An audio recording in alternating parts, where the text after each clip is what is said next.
Benvidos aos debates de Correo Televisión.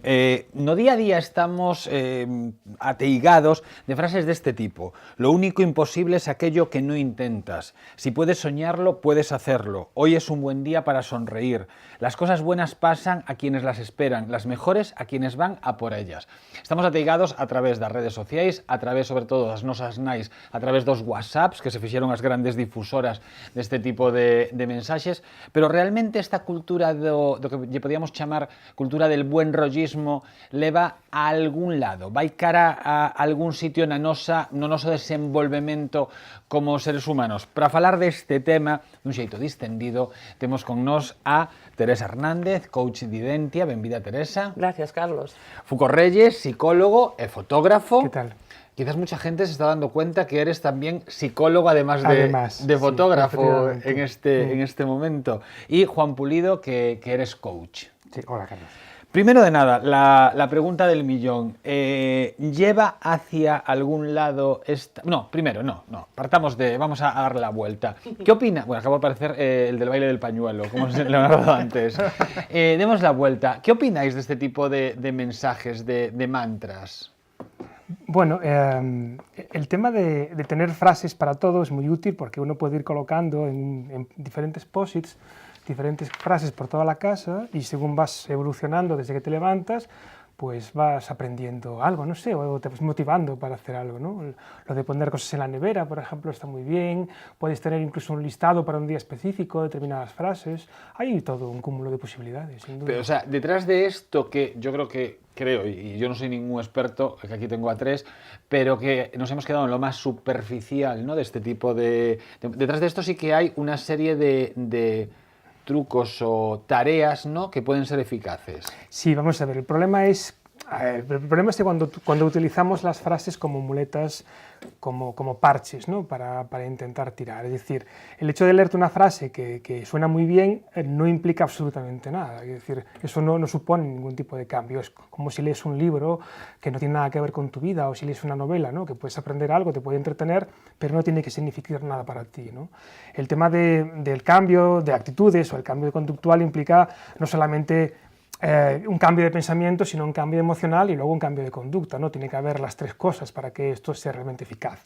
Incluso el hecho de tener frases por todas partes puede provocar un poco la frustración de yo debo ser un poco estúpido para no ser capaz de conseguir lo que dice esta frase tan bonita, ¿no? Entonces, incluso puede llevarte hacia el otro lado porque parece que es todo como muy fácil, ¿no? Entonces, esta idea del buen rollismo tiene mucho que ver con esta filosofía de lo positivo, ¿no? Es decir, de que todo es maravilloso, todo es fantástico, eludimos lo negativo, incluso cuando tenemos el más mínimo dolor nos tomamos una pastilla para eliminarlo porque no soportamos ni la idea de sufrir ni la idea de pasarlo mal, ¿no? Entonces todo está encaminado a esa supuesta idea de la felicidad utópica que nos están vendiendo por todas partes y que no hacemos más que consumir, que lleva a un estado de frustración absoluto, pero curiosamente seguimos buscando soluciones en el consumo, por ejemplo, ¿no?, o en cosas que nos hacen daño pensando que realmente nos están ayudando, ¿no? Teresa. Un poco en la línea de lo que acaba de decir Foucault, es decir, está muy bien y tal, no me imagino lo contrario, no me imagino poniéndome posits en la nevera que pongan el día de hoy es un desastre, la vida no vale para nada. Es decir, por una parte sí te anima en el sentido vaya de que... mierda vida, ¿no? Claro, eso no lo vamos a hacer, por tanto, todo estímulo alrededor positivo, pues ojalá nos contagiase ese espíritu positivo.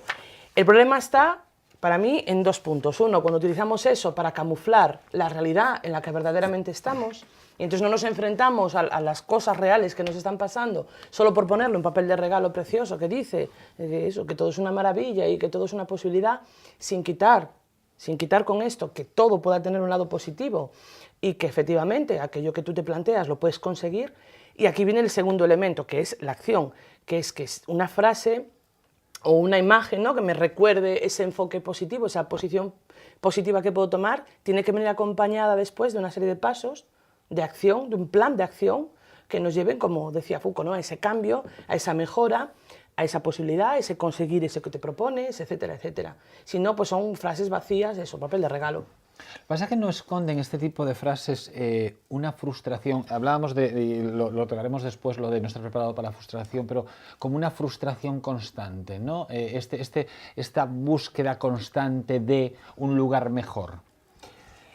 Es cierto que las frases vacías no dejan más que ser frases vacías, y hablaba un poco Foucault de si entendemos todos estos mensajes como algo motivador, como un elemento de motivación, puede ser interesante, pero hay que darse cuenta también que ya existe un malrollismo, y extendido, y la ley de Murphy, por ejemplo, es lo más malrollista que existe, porque tú no vas a hacer nada porque la vida es así, ¿no? Todo va a ocurrir porque está predestinado, y por mucho que tú hagas, no vas a hacer nada, entonces no vas a conseguir nada. Entonces yo creo que las frases como de por sí no significan nada, y sí que a lo mejor el pasar a la acción, que esa frase te motive a algo, es lo interesante. Sí que es cierto que probablemente mucho de esto oculte una carencia, que es lo que tú estabas un poco indicando, ¿no? Vivimos en unos tiempos, son unos tiempos muy de escaparate, ¿no? Yo mismo me metía con Teresa, ¿no? Porque antes de empezar hacías una conexión para Facebook, tal, ¿no? Y todos caemos en eso, ¿eh? No te controla a ti mucho en redes, Foucault es mucho más discreto, siempre las utiliza desde un punto de vista profesional, Teresa y yo somos mucho más exhibicionistas, pero vivimos en un momento como muy de escaparate, y a mí me llama la atención, porque las redes forman parte de nuestro día a día, los extremos, ¿no? Que hay, porque por un lado hay una crispación, ¿no? Todo el mundo tiene la razón en todo, todo el mundo sabe las verdades absolutas, y por otro lado hay estos de mañana va a ser mejor, ¿no? Mañana, bueno, tiene un poco un punto Bob Marley, ¿no? Entonces, claro, estamos como en los extremos de todo, ¿no? Nos ha tocado vivir un tiempo de no pausa. Mira que se habló mucho del movimiento slow, pero el movimiento slow nunca acaba de llegar a materializarse, y vivimos en los dos extremos, ¿no? Pues yo me imagino que con esto, como con todo, los extremos son malos. Y al final, lo bueno es ese equilibrio entre llamar las cosas como son, es decir, no camuflar, no rellenar carencias que decíamos antes, con el tampoco irnos al extremo negativista, a ese malrollismo que decías tú y demás, buscar el equilibrio, pero en eso y en todo, entre lo superficial o la cara al público, que en nuestro caso también es trabajo, por cierto, Sí, entre eso, tiene algo, claro, sí. Y algo de ego entre también, eso y algo de ego. y todo lo contrario, bueno, pues claro, posiblemente Claro. también, claro que sí. Pero yo creo que lo bueno Pero de bueno, todas que hay un estas- equilibrio entre esas dos cosas. Creo que lo es bueno de decir, todas estas cosas, incluso si hacemos ahora un pequeño adentrándonos un poco en las redes, es ser consciente de lo que estás haciendo, ¿no? Claro. Estoy subiendo esta foto, que es un momento de ego, ¿no? No creerte que eso tiene más fondo o trasfondo del que tiene Bueno, en realmente. realidad es muy difícil ser consciente de eso, porque si eres consciente de eso no lo haces. Quiero decir, cuando tienes una actitud crítica sobre esas cosas es mucho más complicado darse cuenta, ¿no? Pero a veces yo sé que algunos sociólogos hablan de la sociedad de la pornografía, ¿no? En el Sí. sentido de que el hecho de exhibir tanto es como una sociedad donde es pornográfico, es como la imagen barata, cutre, donde todo es transparente, ¿no?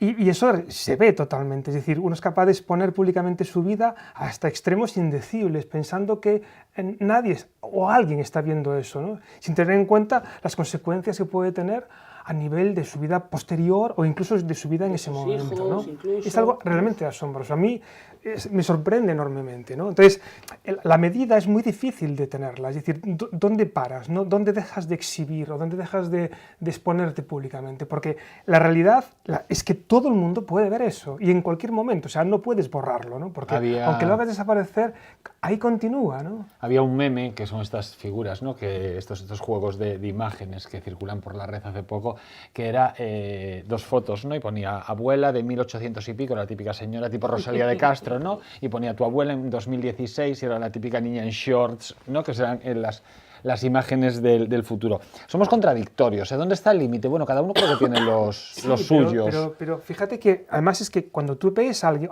por ejemplo, un post de alguien, ¿no? donde habla de su vida privada y tú estás viendo eso, no tienes ni idea de lo que hay detrás. Es decir, un post tampoco dice mucho, ¿no? Pueden ser 4 frases o una fotografía, pero lo que haces es trabajar sobre un prejuicio, es decir, sobre una idea previa que te montas al ver algo o leer algo que no tienes, de lo cual no tienes ni idea, ¿no? Entonces, ya normalmente hacemos juicios de valor sobre la gente que no conocemos de nada. O sea, tú vas por la calle, te encuentras con alguien y automáticamente decides si esa persona te gusta o no. Por la razón que sea, ¿vale? A nivel, toda la conducta no verbal funciona muy bien ahí, incluso el tono de voz o lo que sea. Y enseguida modificas tu actitud para relacionarte con esa persona en base a la información que tienes. En las redes sociales falta toda esa información, lo único que tienes es una imagen o una frase y la gente y nos relacionamos a partir de ese tipo de conductas extrañas o mensajes que realmente no dicen nada, absolutamente nada, ¿no? Y sin embargo muestran tanto de uno mismo, curiosamente, ¿no? Entonces, a mí me sorprende mucho, ¿no? este rollo de publicitarse tanto, ¿no? Y de que la gente se da cuenta, no pensamos que la gente está viendo eso y que van a tener una idea sobre quiénes somos o lo que sea, no sé, me parece muy extraño. Entonces, me parece difícil cómo gestionarlo. Volviendo un poco a lo que teníamos hay una frase que para mí es un poco la esencia, ¿no? del programa de hoy, que es esta: las cosas buenas pasan a quienes las esperan, las mejores a quienes van a por ellas. La partiría en dos, ¿no? Las cosas buenas pasan a quienes las esperan. Pues no sé yo lo dejaría ahí en el aire. Y lo segundo es la cultura del esfuerzo de toda la vida, pero me parece como quedarse en la superficialidad más absoluta de la cultura del esfuerzo. Entonces, eso, dejar este mensaje en el aire de las cosas buenas pasan a quienes las esperan. Bueno, pues ni una cosa ni la otra. Es decir, hay personas que posiblemente, si echamos un vistazo atrás, pues sí puede haber una cadena de decisiones tomadas que pueden desencadenar en lo que nos puede parecer un golpe de suerte en un momento determinado. Pero también es cierto que a veces ocurren cosas contrarias a esos pasos, a esas decisiones que has tomado, porque simplemente no todo depende de ti. No todo depende de ti, ni de tu decisión, ni de tu posición. Hay un margen que depende, por ejemplo, de otras personas, de otras decisiones que otros toman, y otras circunstancias que se den. Por lo tanto, en mi opinión, no siempre las cosas buenas pasan a quien las mereces, que es como una especie de predicción de castigo. Tú no te lo mereces. Ni siquiera dicen aquí a quien las merecen, a quien bueno, las espera. a quien las merece, claro, a quien las merece en el sentido de que va por ellas, en el sentido de que ha hecho ese esfuerzo. Y por otra parte, hay veces que te esfuerzas en cosas y que vas a por cosas y que das pasos y pues que a lo mejor no era el paso correcto que había que dar o no era el paso simplemente que te llevaba a ese objetivo, o a ese lo mejor destino, que no estás preparado o que no es el momento. Porque yo exacto, me puedo empecinar en que quiero ser cantante y esto podría ser un drama si me pongo yo a cantar, claro. Entonces, por mucho que yo me emperre, A lo mejor tienes que encontrar tu estilo. claro, Es que tampoco... a lo mejor puedo ser cantante de playbacks, que es otra historia, pero en principio, Bueno, o sea, Bueno, hay algún personaje que desmentiría todo lo que tú estás diciendo Claro, ahora, que es decir, canta- pero bueno, sin yo entrar me en esos refiero detalles. a que a veces yo creo que con este tipo de mensajes las personas están perdiendo la realidad y que se hace poca autocrítica, ¿no? O se intenta conocer uno a uno mismo tanto que al final no te conoces nada. Sí, bueno, pero yo creo que pensar que alguien puede intentar conocerse a sí mismo a través de ese tipo de cosas es una utopía absoluta. Es decir, la gente lo hace o bien porque quiere dejar un mensaje para otras personas por algo que le ha pasado, ¿no? Y entonces es una especie de mensaje indirecto, o simplemente porque a lo mejor no tienes nada que decir y coges una frase hecha y la pones pues con esta idea de parecer que tienes algo interesante que contar en tu vida, ¿no? Pero debajo de eso no hay nada, esto es un puro escaparate. En mi opinión, quiero decir. Pero ya no simplemente a nivel redes, sino también otro mundo podrían ser los libros de autoayuda. O sea, si realmente, perdón, que a lo mejor yo aquí me voy a meter en un fregado. Si realmente alguno funcionara, se dejarían de escribir. Bueno, en libros realidad de funciona muy ¿Sí? bien. Ah, Sí, vale, sí, vale. sí, funcionan Tú sobre llévame todo... la contraria a todo lo que... No, funciona muy bien, sobre todo para los autores. Ah, claro, vale. Claro. Es un... Sí, sí. A ver, Tú imagínate claro. a alguien, perdona, imagínate a alguien que en algún momento de su vida decide, vale, voy a mejorar mi vida, entonces, ¿cómo lo hago? Pues me voy a una librería y me compro 20 libros de autoayuda y me los leo todos y sigo todas las pautas que me dan en todos estos libros. Tú imagínate el resultado.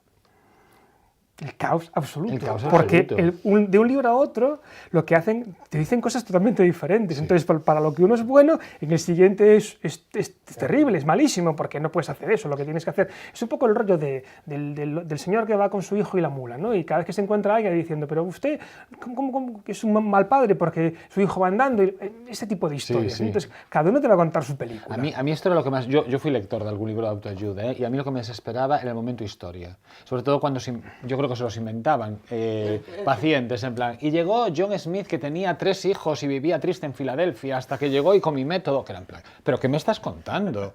O sea, ¿qué me estás contando? Pero sin embargo, a mucha gente sí eso le vale. Claro. Al final yo creo que estos libros lo que tienen de poderoso no es el método que te definen, no son los pasos que te indican que tienes que dar. Tienen algo que es muy potente, que es la capacidad de autosugestión del que lo lee. Y es la creencia de aquel que lo está leyendo y cree que realmente con algo puede conseguir eso que busca. Y esto le provoca un cambio. Le provoca dejar de hacer las cosas como las estaba haciendo, que no le estaban dando resultado, porque si no, no habría parado en ese libro.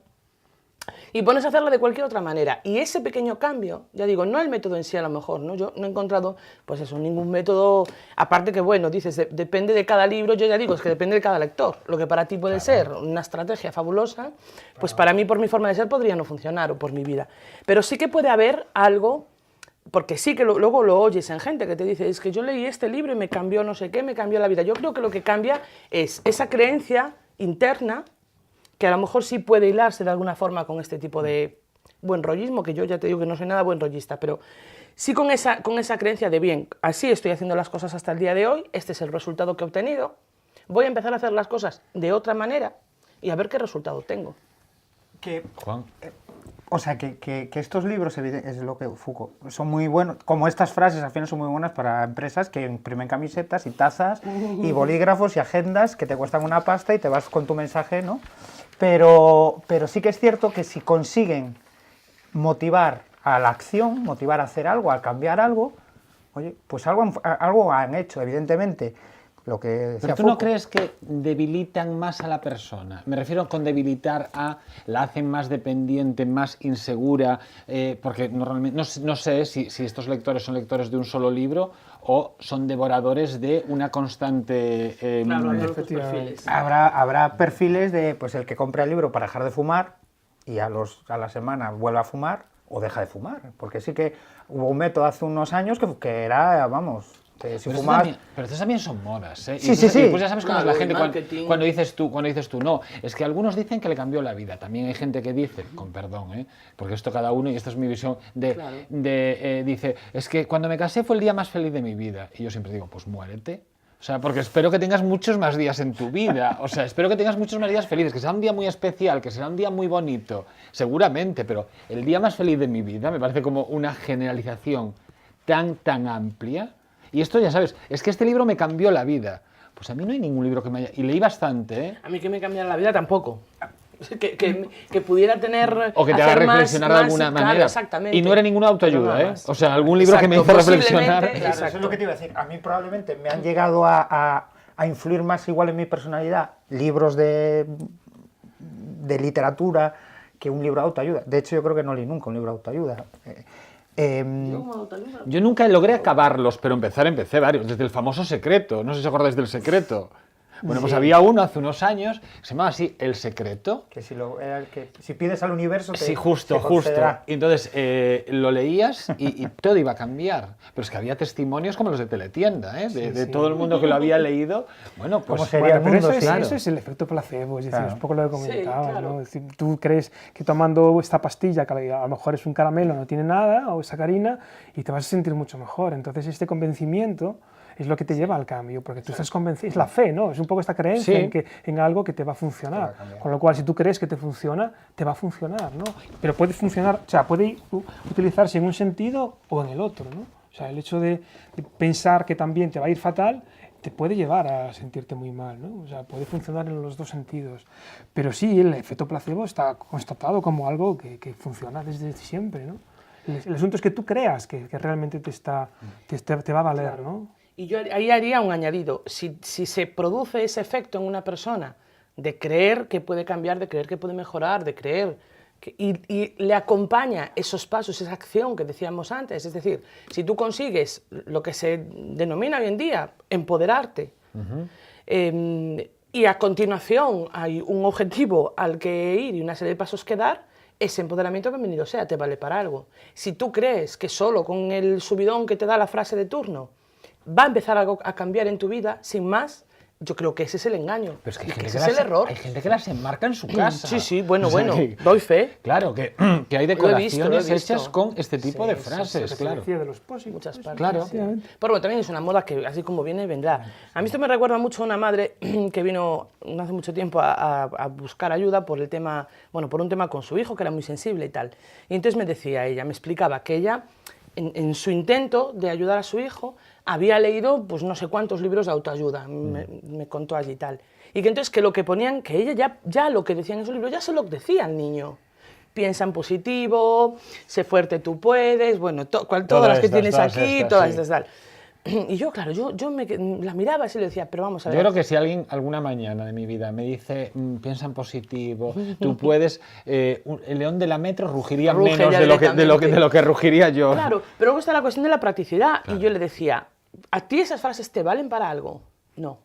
Pero al niño sí. ¿Para qué se las dices a tu hijo? Vamos a buscar algo que sí pueda ser funcional, que sí pueda ser práctico, que a lo mejor no sea tan visual o no, que suene tan bien o que sea tan esperanzador como esto, pero sí que pueda ser, cuando se encuentra en una situación complicada, de ayuda en esa situación complicada en concreto, ¿no? A lo mejor menos genérico y más. Y creo que eso también nos lleva a un tema que es muy importante, que es cuando, pues eso, en la relación con otras personas utilizamos corriendo estas frases como para, creemos, ayudar a esa persona, cuando en realidad la ayuda proviene de primero una comprensión.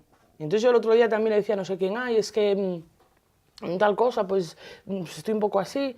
Ah, bueno, pero no te preocupes, frase Sí, de sí. turno, ¿no? Lo importante es no dar importancia a las cosas negativas. Y luego una coletilla que no me gusta nada, que me dice mucho, además tú eres coach, ¿no? Claro, ya Ok, tienes- como tú eres coach, ya no tienes derecho a que Claro. nada te molesta, No, que nada no, no te no, gusta. no. Que nada. Y entonces, claro, y nos vamos corriendo a la frase creyendo que lo mejor que le podemos hacer pues, a un amigo, una pareja, un hijo que se encuentra mal es soltarle una de estas y tal. Saltándonos el paso importantísimo que es aceptar y validar lo que esa persona siente en ese momento determinado y que te lo está expresando. Entonces, es como Dejasteis- querer poner un tapón, una pegatina ahí. Dejasteis una cosa en el aire que no tiene nada que... O sea, tiene que ver con esto, pero es como, para mí, la esencia, ¿no? de todo esto. Realmente siempre se puede cambiar. Hay la gran frase de las personas no cambian, ¿no? Esto se repite mucho, sobre todo en un segundo intento de una pareja que no Sí, funciona. sí, Siempre alguien sí. te dice, es Sí. que las personas no cambian. Entonces, las personas cambian, no cambian... Todos podemos cambiar, se trata de una simple evolución como personas. ¿Por qué queremos, y ya acabo de hacer preguntas, por qué queremos llegar al otro extremo de nosotros mismos, ¿no? en esa evolución y no ser lo que nosotros somos? Yo pienso que sí, las personas cambiamos, de hecho lo hacemos constantemente, esto es algo incluso visible. Lo que no se puede hacer, lo que en mi opinión es absolutamente imposible, es que tú tengas la capacidad de cambiar a otro. Yo cambio cuando yo tengo una necesidad de adaptación, de supervivencia, y entonces cambio en función de esa necesidad. Lo que es imposible, que es lo que vienen pidiendo mucho las parejas, es que mi pareja, esto no me gusta, y aquello no me gusta, voy a ver si consigo cambiarle eso a esa persona, ¿no? Entonces yo creo que la capacidad de transformación, la capacidad de cambio, todos la tenemos, la utilizamos constantemente. Es bastante sencillo ver desde aquí este botellín de agua y ver una cosa y ponerte en el otro lado y ver otra diferente. Y ante la misma realidad, esa capacidad existe. Y muchas veces es la clave para salir de problemas y de conflictos, ¿no? Encontrarle otra posición desde la cual actuar o ver. Lo que no es posible, no sé qué opináis, es cambiar a otra persona, ¿no? Pero- Es muy curioso, pero relacionado con eso, hay una cierta dinámica en ese tema de la idea del cambio, de cambiar al otro, que consiste en que yo pongo como objetivo en mi vida el cambiar a otra persona que vive conmigo, porque creo que lo que hace está mal. Pero de alguna manera se impide que cambie, porque se acabaría la historia. Ya. Entonces, Es como... es esta paradoja Sí, sí, de pero quiero es- que cambies, pero no lo pero no hagas, lo- porque sí, si no, no voy sí. a poder seguir intentando que cambies, ¿no? Entonces, eso es una situación paradójica que no tiene ningún tipo de solución, porque estás siempre, si hagas lo que hagas, estás vendido, ¿no? Y a nivel individual, quiero decirte, A nivel individual ¿por qué pasa queremos muchísimo. cambiar constantemente? Bueno, es un poco lo que siempre estamos cambiando, no somos los mismos de hace un minuto, hemos cambiado de alguna manera, ¿no? Claro, pero no dejamos que fluya de una manera natural, sino que vamos como buscando, ya no digo objetivos vitales, sino a veces utopías, parece, ¿no? Sí, bueno, quizás un poco el tema es que aquí entra en juego la idea del autoconcepto, ¿no? Es decir, cómo cómo la gente, cuando vamos creciendo, desarrollamos una idea de quiénes somos, un poco por espejo de lo que nos dan los demás, ¿no? O sea, construimos nuestra idea de quiénes somos a través de la información que nos dan otras personas, ¿no? O sea, tú eres así, lo típico, ¿no? Cuando eres pequeño, porque eres un desastre, ¿no? Porque eres un traste. Entonces, empiezas a hacer juicios, o sea, la gente no juzga tus conductas, sino que juzga a las personas, con lo cual acabas teniendo una idea de quién eres o de cómo debes ser, ¿no?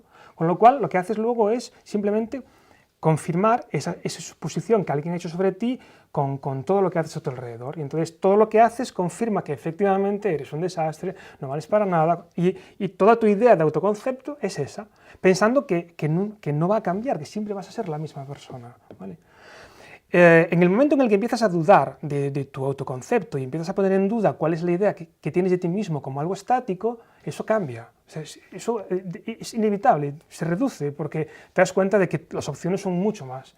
Pero es cómodo estar en un sitio seguro, es decir, es como esa zona de confort donde tú vives con tus juicios de valor sobre quién eres, cómo tienes que comportarte, y además los demás esperan que efectivamente hagas eso. Y si haces algo diferente te van a decir, pero esto tú no sueles hacer algo así, ¿qué estás haciendo? No salgas de tu lugar, que es donde te corresponde estar, ¿no? Entonces es como una especie de situación otra vez muy paradójica, porque hay esta idea de querer ser diferente, pero no querer serlo porque nuestra zona de confort es muy buena. ¿Y hay una edad límite para cambiar? Porque esto lo escuchas mucho en la gente mayor cuando le recriminas algo, ¿no? Y dice, ay, no, yo es que ya no cambio porque yo soy mayor, yo ya no puedo cambiar, yo... Pero yo creo que no, porque incluso la gente mayor cambia. Quiero decir, se adapta y un abuelo que de repente tiene nietos actúa de diferente forma que cuando tenía sus hijos. Entonces, todo el mundo va cambiando, va evolucionando. Bueno, ¿cuántas viudas? Digo viudas porque vivo más que los hombres. Realmente, de repente, descubren el mundo y viajan todo lo que no viajaron a lo mejor en... Claro, o rehacen su vida con otra persona, o bueno... entonces, yo creo que si hablamos de cambio y de desarrollo personal, nunca es tarde, nunca es tarde. Pero yo quería hilar esas dos cosas. El cambio va a suponer algo de desarrollo personal, de cumplir objetivos, de cumplir metas. Pero evidentemente una frase de estas no la vas a conseguir de por sí, leyéndote una taza todos los días. Si tú no haces nada, no sales de la zona de confort que dice Foucault, pues malamente vas a que tu día conseguir las cosas que esperas, que buenas. Nos comportamos de manera distinta con diferentes personas, nunca somos los mismos, ¿no? De hecho, el ejemplo evidente es con los niños pequeños. En casa se comportan de una manera, saben exactamente a dónde pueden llegar, a dónde no, a quién pedirle algo, a quién no pedírselo. En el colegio se comportan de una forma totalmente distinta, con los amigos de otra manera, porque ellos saben, ellos lo ven como un juego, ¿no? Nosotros lo hemos asumido demasiado y ya nos perdemos un poco ahí, pero ellos saben que apretando aquí, pues los adultos hacen esto y apretando aquí hacen otra cosa y se comportan de manera diferente, de una manera muy natural y no importa eso. En cambio nosotros seguimos pensando esa idea utópica de que somos una entidad propia y tenemos que comportarnos siempre igual para ser una especie de coherencia eterna, no sé muy bien por qué, ¿no? Pero realmente la posibilidad del cambio existe y está ahí. ¿Qué ocurre? Que primero tenemos que cuestionarnos si queremos cambiar y luego hacia dónde y luego pues toda la historia de los objetivos y tal, pero primero hay que plantearse por qué queremos hacer eso, ¿no? Creo que eras tú el que dijiste en algún momento que estábamos buscando la sociedad, una felicidad utópica. Sí, bueno, es que felicidad y utopía casi son sinónimos, ¿no? Pero sí, vale, ¿cuál es la pregunta?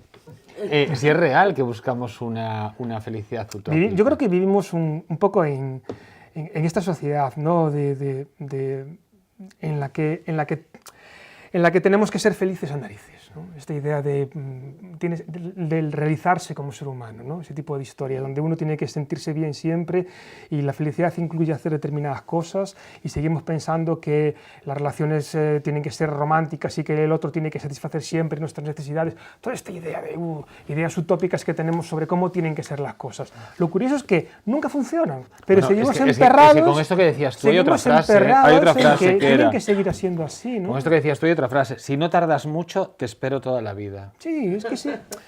Música de violines de fondo. Nos empeñamos en buscar las soluciones donde no están y seguimos buscando ahí, ¿no? ¿Cómo es posible eso? Si ya sabemos que no están ahí, pues no, seguimos buscando, ¿no? Lo que pasa es que a veces cuando encontramos el cambio también nos sorprende, ¿no? Porque el cambio real, creo, y aquí sí voy a hablar por experiencia, el cambio real no lo fomentas, aparece y un día te das cuenta que actuabas de una manera en ciertas cosas y un día ya no te apetece o ya no quieres o ya no te satisface actuar de esa manera o te satisfacen otras cosas y te sientes como extraño, ¿no? Porque es un cambio que proviene más del inconsciente que del consciente. Quizá el cambio que más se resiste es ese consciente. Voy a cambiarte a ti, voy a cambiar yo esta cosa de mí, y ese posiblemente es el que más se resiste y también posiblemente el que atiende a razones más superficiales y menos relevantes, ¿no? El que se vincula más con todo lo que explicaba Foucault.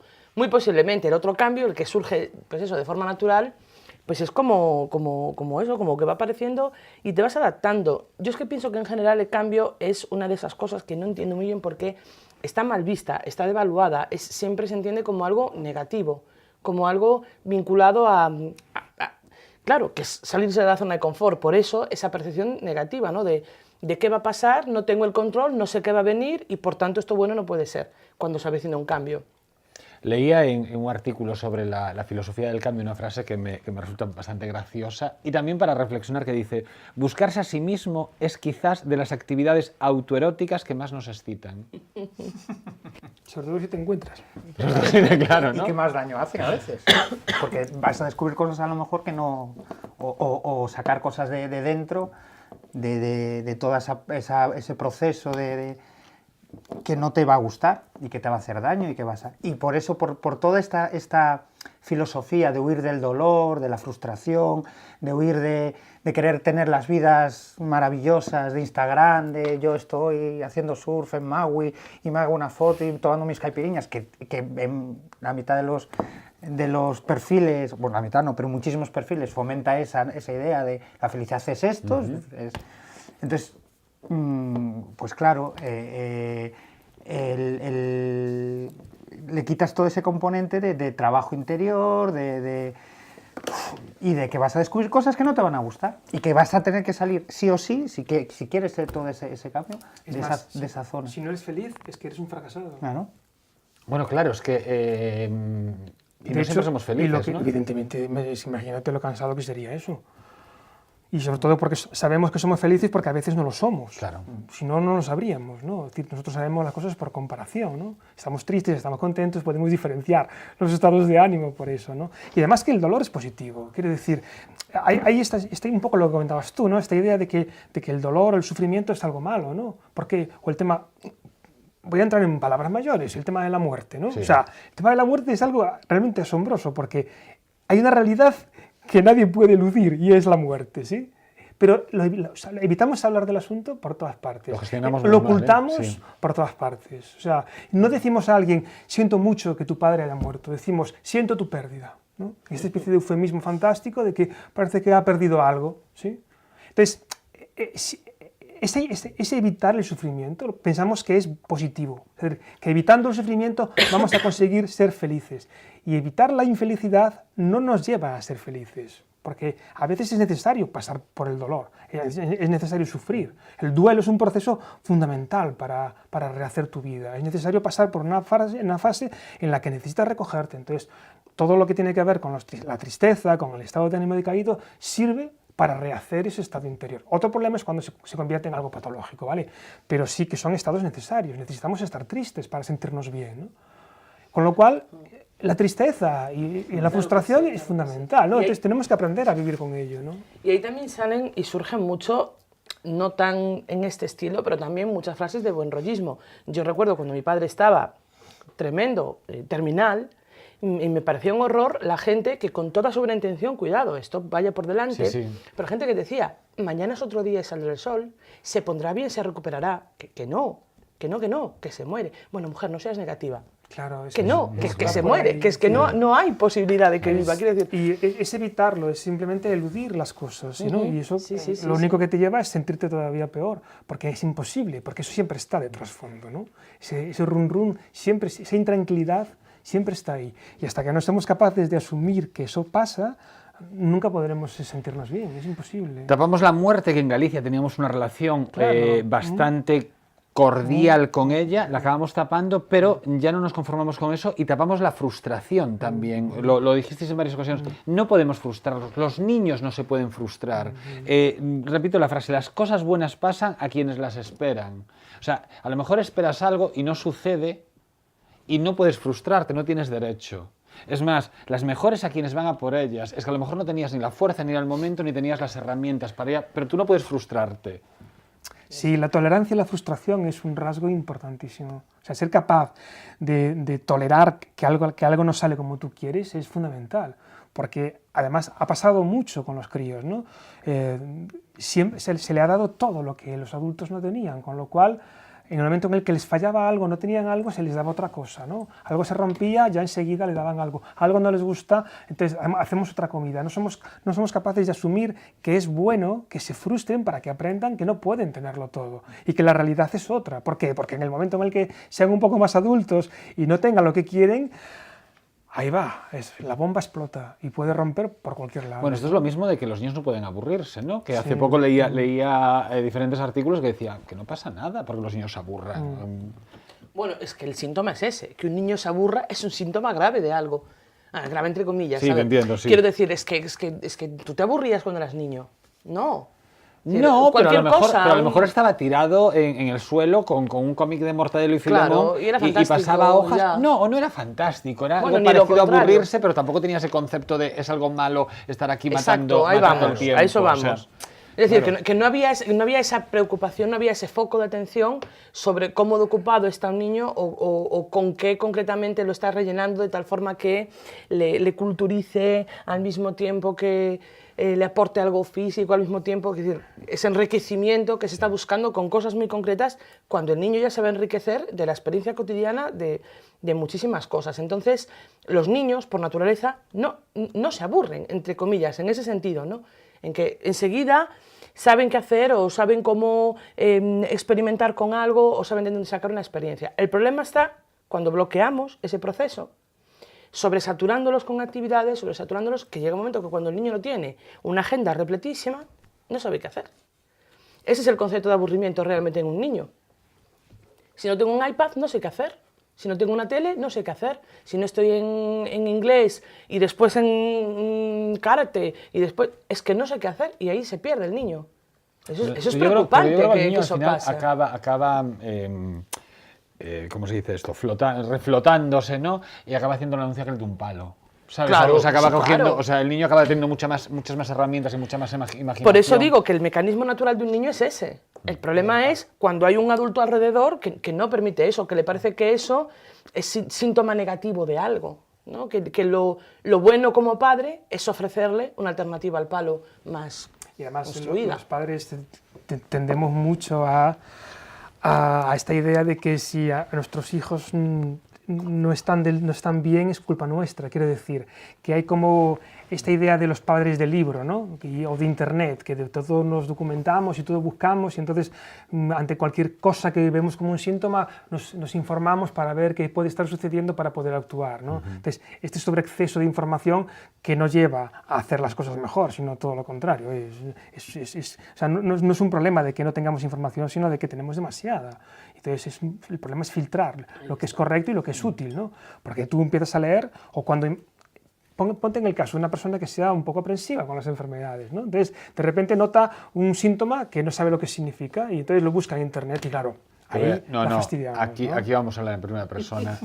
Hola, están hablando, o sea, yo soy el hipocondríaco número 1 y una cosa que aprendí es a no mirar nada en internet, jamás. O sea, no miremos nada en internet porque todo es nefasto. Te vuelves loco, o sea, te totalmente. pica un codo, terminal. O sea, no. Mira, cuando yo estuve una temporada trabajando en una asociación de familiares de enfermos de hemofilia.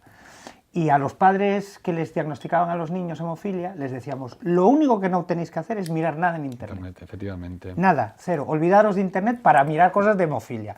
Porque realmente, o sea, la angustia que te puede generar que te diagnostiquen a un niño con una enfermedad hereditaria y es grave, porque bueno, necesita un tratamiento específico y necesita muchos cuidados. Entonces, es algo que lo tenemos terminantemente prohibido que miraran Internet, porque es que, vamos, de morirse a los 3 días o de si se caían se daban un golpe en la cuna que se iban a volver el niño elefante, pues a eso.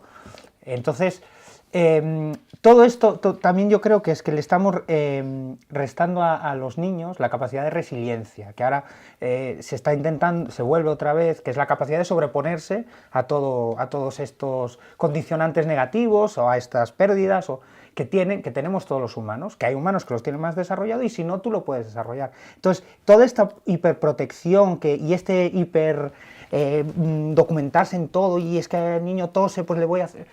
Pues al final lo único que está generando es que le estamos restando una capacidad innata a los niños de sobreponerse a esas cosas. Es que se crea muchísima inseguridad, ¿no? Claro. Yo recuerdo con el tema del sueño, pasó mucho, ¿no?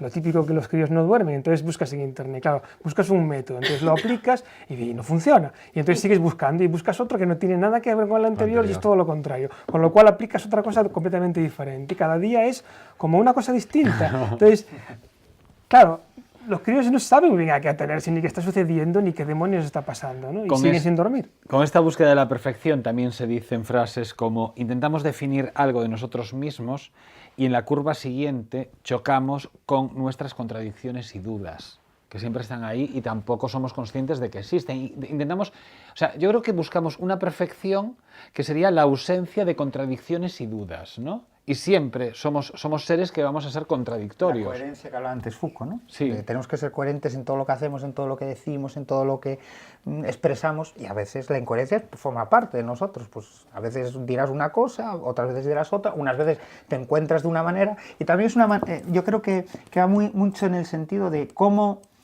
aceptas las emociones que tienen. No nos enseñan a trabajar con emociones, a trabajar, a que tú asumas y alimentes, pues, y entiendas que todas las emociones tienen un propósito. El miedo, la tristeza y lo que hablábamos, ¿no? La felicidad como meta, la felicidad como meta final. Tengo que ser feliz, pero ¿qué es? No puedes ser feliz 24 horas al día, moriríamos. Pero quizás esa sería la pregunta, no tengo que ser feliz, pero ¿qué es para ti ser feliz? Claro. Que es claro para cada uno de nosotros y hasta qué punto esa felicidad, sobre todo esa vinculada a este buen rollismo, a ese hacer tu vida personal, que no la profesional, la personal, pública y notoria, que decías tú antes, como si nadie lo fuera a ver. A veces incluso llega a extremos mucho peores, que es, si nadie lo ve, estoy al borde del suicidio. O sea, es que si nadie lo ve, ¿esto qué quiere decir?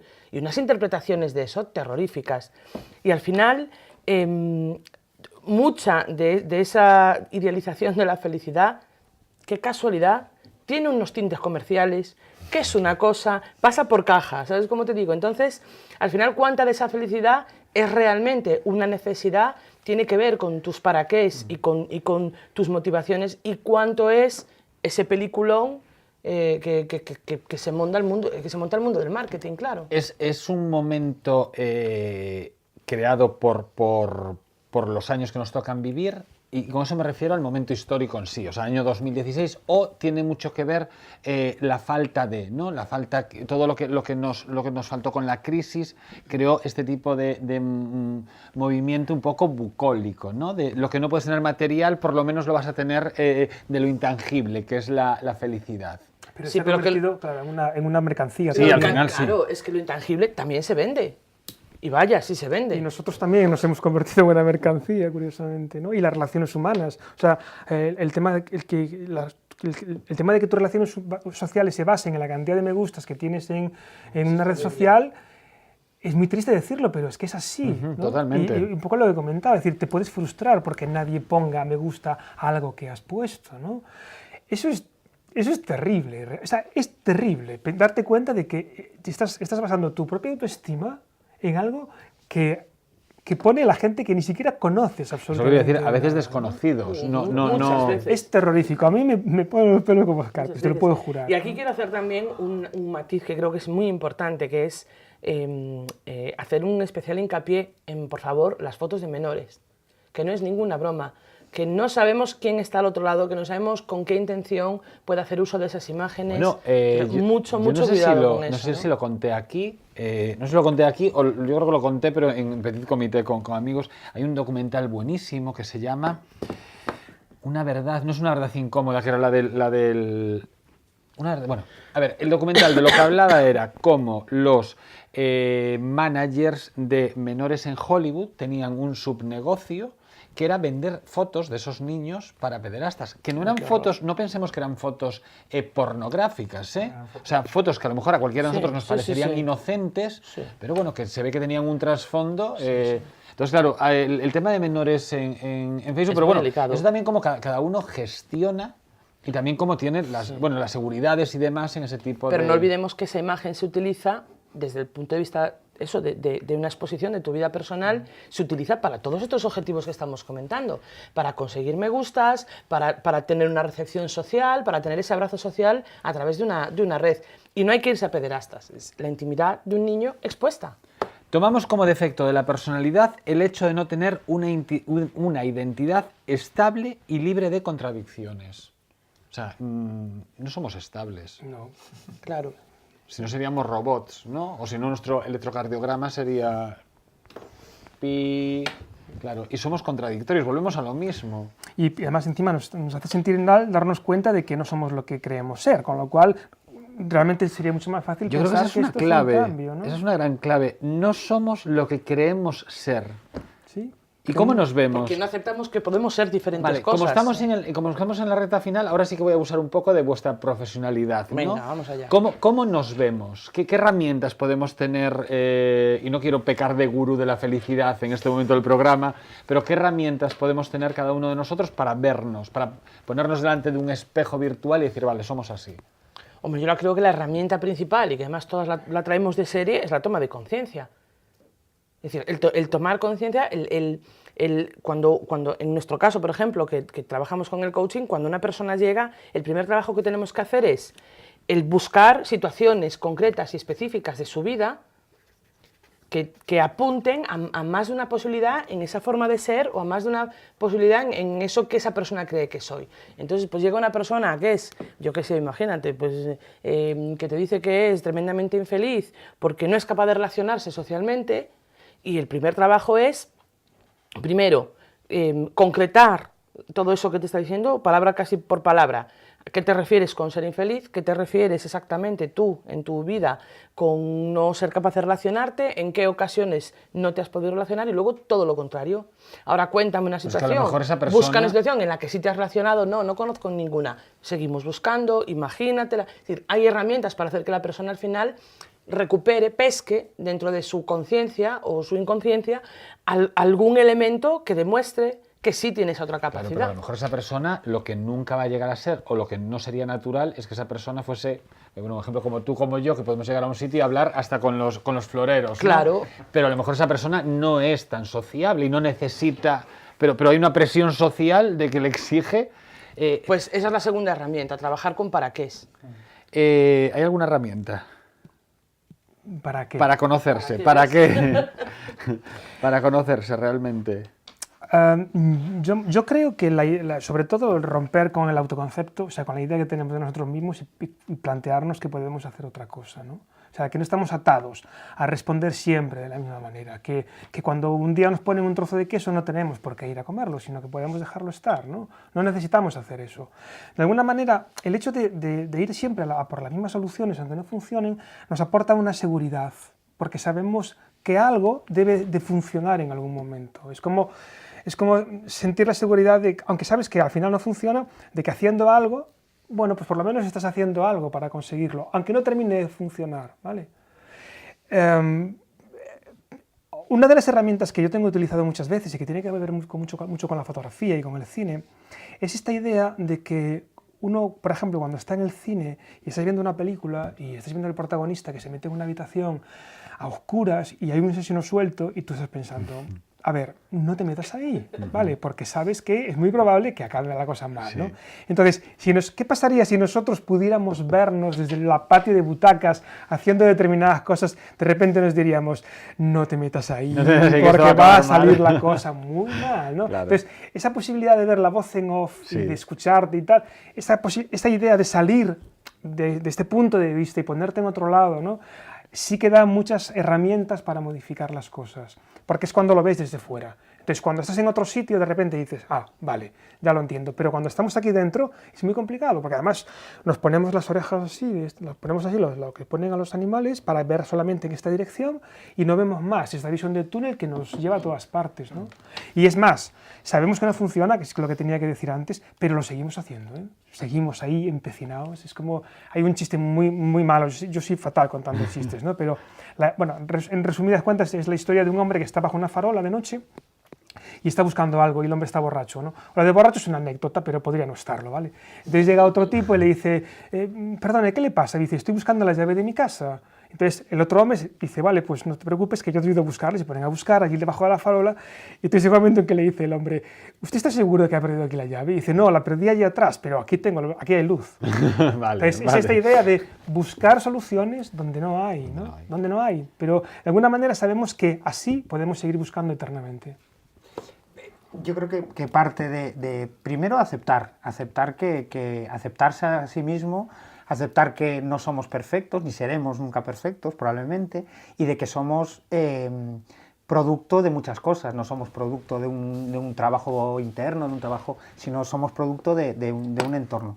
Y después, un poco con lo que comentaba Teresa, yo creo que tomar conciencia de que quieres cambiar, de que hay algo que quieres modificar y que quieres no ir a la farola, sino traer la farola aquí y buscar las llaves donde está. Yo creo que eso es el primer paso que se puede hacer para conocernos y para entender que si hay un cambio, tiene que partir de ahí. O sea que nos tomamos estas frases como algo de este momento vital y que no tiene mayor profundidad, ¿no? Como algo bonito incluso. Eso que también te repite la gente, ¿no? Cosas bonitas, cosas bonitas. Bueno, a lo mejor para mí bonito es una morcilla de Burgos con unos garbanzos cocidos, claro. O sea, y es felicidad para ti. Claro, para mí es felicidad, un cocido. Para mí un cocido es la mayor felicidad. Decía un amigo mío que la felicidad es la felicidad de pensar en la felicidad. Ajá. Es decir, cuando estás en algo que es pensar y dices, ¡jo, qué feliz soy! Y cada uno tenemos nuestra... Los budistas dicen que el secreto de la felicidad radica en querer lo que uno tiene y no querer lo que uno no tiene. Nos quedamos con esas frases. A mí me parece muy bonito eso. Foucault Reyes, Juan Pulido, Teresa Hernández, muchísimas gracias a los tres por venir. Como dixo Foucault ao principio, ou como dixeron eles todo este tempo, para ser felices tamén hai que ser infelices. Isto é como Superman e Lex Luthor, sin un non existiría outro, ou a Kryptonita incluso. Todos necesitamos un poquinho de Kryptonita na nosa vida para apreciar o bo que é poder voar sin ela. Marchamos, estos foron os debates de Correo Televisión. Sexan moi felices.